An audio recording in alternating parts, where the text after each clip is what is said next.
The headliners. Well, opening night we've got Maceo Parker and Robert Cray, and we've got also I'm pretty sure we're going to have a group of blues divas from Chicago that includes Zora Young and a couple of others. Let's see, that's Friday night. That's opening night. Yeah. Saturday, Lucinda Williams is coming. That should be kind of cool. We're also going to have a lot of Gulf Coast acts that day. We'll have a full day of Zydeco on the front porch stage, of course, and that will include Chubby Carrier, who just won the Grammy for Zydeco, and Steve Riley and the Mamu Playboys, who are like probably the coolest Cajun band out there. They've also won a Grammy in the past. Sunday night, we've got Buddy Guy, and who else is going to be on Sunday? Oh, there's so much stuff floating around in my head about all this right now.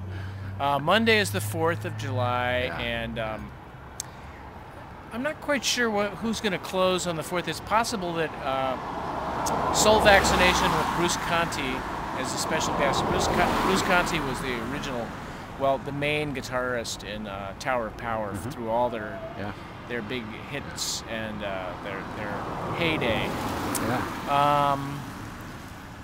Let's see, what else do we have? We have a guitar player. Chris Kane is coming, the guitarist from California. Fabulous guitar player. Bobby Radcliffe, another guitar player from the East Coast, is coming. He's kind of a real Magic Sam disciple.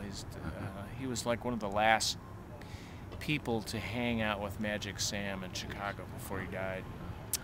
So is there a secret weapon this year like Super Chicken was last year? I'm not quite sure who would be that this year. Well, one sort of wild card in the deck is this retro soul funk band from LA called Orgone.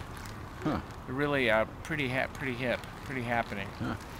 And there'll be a couple of other announcements like in a while, but I gotta wait till the routing develops for some of those. But it's just March. It's just March. We're actually kind of ahead of the game. It's certainly in terms of the headliners. I mean, there was one year, the year that Isaac Hayes headlined. We didn't really have that nailed down until the end of April. And he was the main guy, and we were we had gone through every.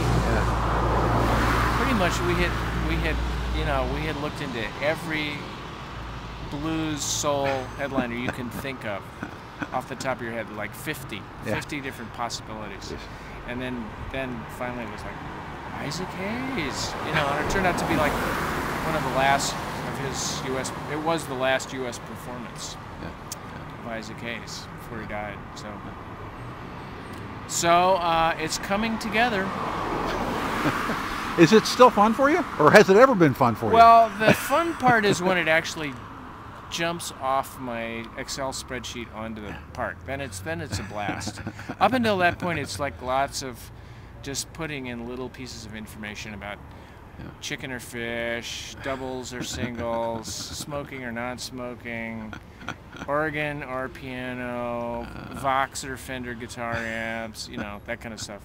And just an endless number of details. The bass player's coming in from Austin, the keyboards player's flying in from New York at a different time, scheduled the shuttle, they got to stay an extra night or room, just an endless amount of that kind of stuff. But it's not brain surgery. It's not, I'm not complaining. It's a really fun gig. I mean, it's a fun gig, and once I get all the little pieces of the puzzle in place, once the puzzle actually jumps out of the computer onto Waterfront Park, it's just like one of the most exhilarating things that I can imagine. It's like climbing, I made this analogy before, it's really like climbing Mount Everest. The actual festival is like the 10 minutes you spend at the top of the mountain, and everything else is just preparation for that brief moment of pure exhilaration.